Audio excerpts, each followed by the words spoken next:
प्रिय भक्तों, क्या हुआ जब श्री कृष्ण मृत्यु को प्राप्त हो गए, उन्होंने अपनी देह का त्याग कर दिया, तब उन 16,108 रानियों का क्या हुआ?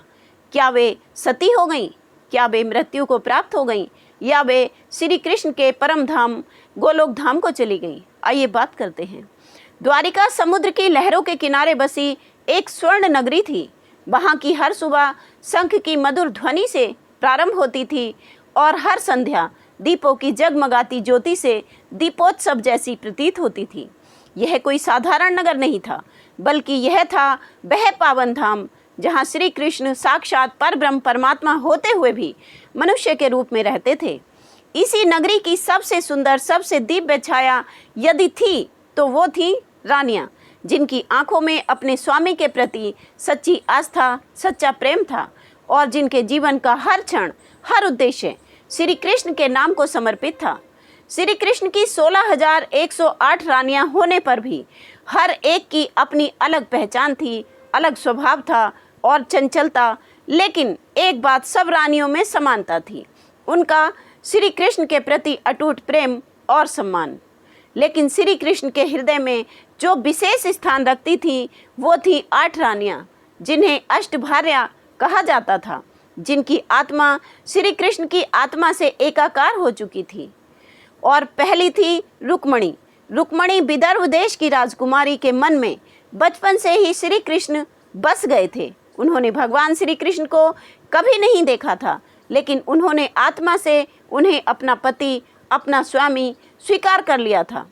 रुक्मणी को जब पता चला कि उनके भाई उनका विवाह कहीं और कर रहे हैं, तो उन्होंने श्री कृष्ण को एक संदेश भेजा और श्री कृष्ण ने जाकर रुक्मणी जी को विवाह मंडप से उठा लिया और अपनी भामिनी बनाया। दूसरी थी सत्यभामा। सत्यभामा अति सुंदर, निडर और अत्यंत आत्मविश्वास से परिपूर्ण थी।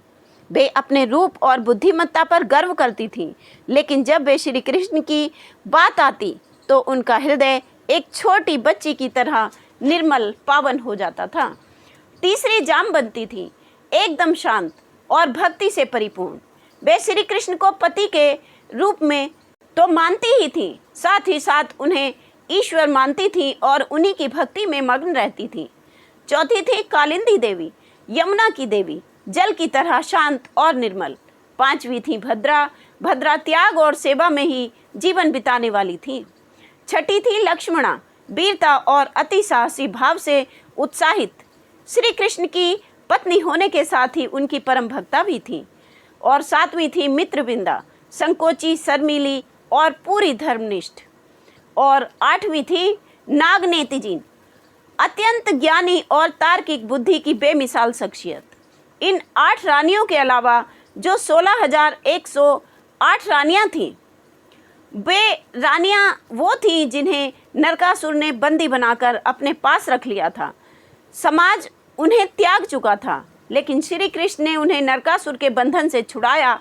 और जब उन्होंने बंधन मुक्त होकर श्री कृष्ण से पूछा कि अब हम कहाँ जाएंगी, अब हमें कौन अपनाएगा, तब श्री कृष्ण ने उन्हें अपनाया और कहा, जब तुम्हारा कोई दोस्त है ही नहीं, तो फिर ये संसार यदि तुम्हें नहीं भी अपनाएगा तो मैं तुम्हारा साथ दूंगा। उन रानियों के लिए श्री कृष्ण सिर्फ उनके पति नहीं थे, बल्कि वो थे उनके उद्धारकर्ता और जीवन रक्षक। जब श्री कृष्ण किसी रानी की ओर प्रेम से निहार लेते तो वह क्षण उस रानी के लिए दिव्य होता था, अलौकिक होता था, क्योंकि वे रानियां उन्हें पति नहीं परमात्मा मानती थीं।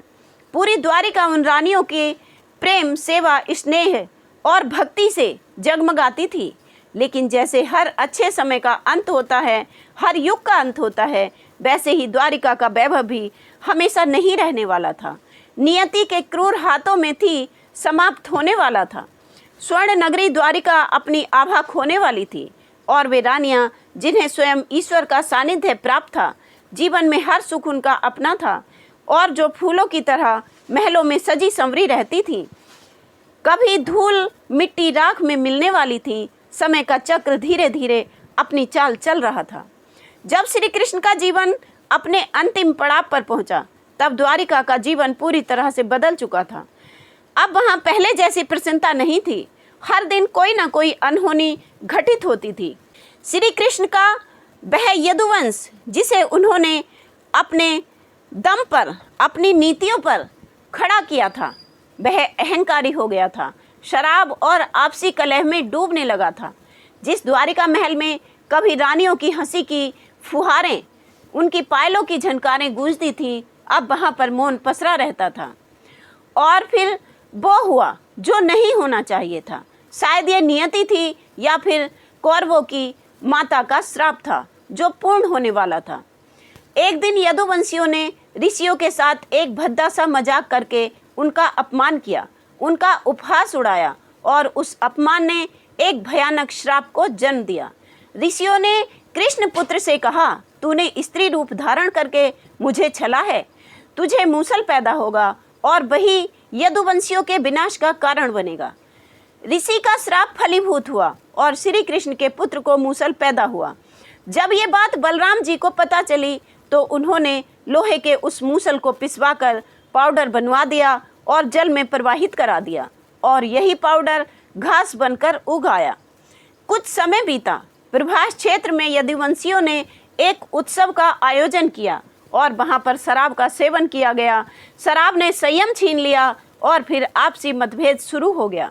किसी ने किसी को गाली दी, किसी ने किसी का अपमान किया और फिर वही घास जो लोहे की मूसल से बनी थी, जब उखाड़ी गई तो वह अब हथियार बन गई थी और वे आपस में ही एक दूसरे के खून के प्यासे हो गए।